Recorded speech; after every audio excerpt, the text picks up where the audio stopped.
பீக்கங்காய் சாம்பார் மசாலா அம்மியில் அரைச்சி வச்சோம்னா நல்லாயிருக்கும். இன்றைக்கி அது மாதிரி தான் செய்ய போகிறோம். இந்த சாம்பார் எப்படி வைக்கிறதுன்னு நான் வந்து அம்மாட்ட கேட்டு கற்றுக்கிட்டேன். அம்மா வந்து அவங்க அம்மாட்ட இருந்து கற்றுக்கிட்டது.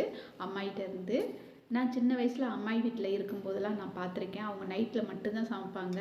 அப்படி சமைக்கும்போது மசாலா வந்து அம்மியில் தான் அரைச்சி வைப்பாங்க. அதுவும் நான் அரைச்சி கொடுப்பேன் அவங்களுக்கு. அதே மாதிரி தான் இன்றைக்கி நானும் பீக்கங்காய் சாம்பார் வைக்க போகிறேன். அதுக்கு மசாலா அரைச்சிக்கலாம். சாம்பாருக்கு அம்மாயி கொஞ்சமாக தான் மசாலா அரைக்க சொல்லி கொடுப்பாங்க. 1 ஸ்பூன் ஜீரகம், 1/2 ஸ்பூன் சோம்பு, கசகசா 1/2 ஸ்பூன் எடுத்துக்கணும். காரத்துக்கு தேவையான அளவு காஞ்ச மிளகாய் எடுத்துக்கணும். ஒரு துண்டு மஞ்சள், 4-5 சின்ன வெங்காயம், ஒரு சில்லு தேங்காய்.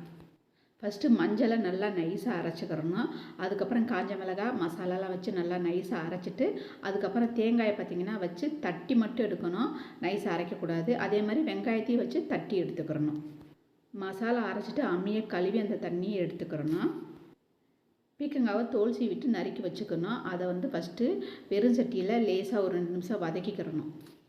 பருப்பு வந்து குக்கரில் மஞ்சத்தூள் பெருங்காயத்தூள் போட்டு வேக வச்சு வச்சுருக்கேன்.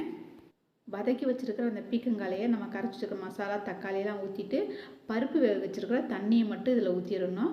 2 பச்சை மிளகாய் தேவையான உப்பு போட்டு பீக்கங்காய் வேகிற வரைக்கும் நல்லா கொதிக்க விடணும். பீக்கங்காய் நல்லா வெந்ததும் இப்போ நம்ம பருப்பு எடுத்து இதில் ஊற்றிடணும். ஊற்றிட்டு ஒரு 2-3 நிமிஷத்துக்கு மட்டும் கொதிக்க விட்டால் போதும். அம்மாயி வந்து சாம்பாருக்கு புளியெல்லாம் ஊற்ற மாட்டாங்க. நானும் அதே மாதிரி தான் வைக்கிறேன்.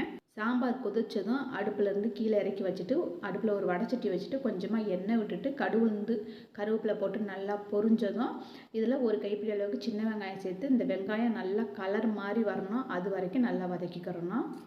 வெங்காயம் நல்லா இந்த மாதிரி கலர் மாறி வந்தது இதை அப்படியே எடுத்து சாம்பாரோடு சேர்த்துடணும்.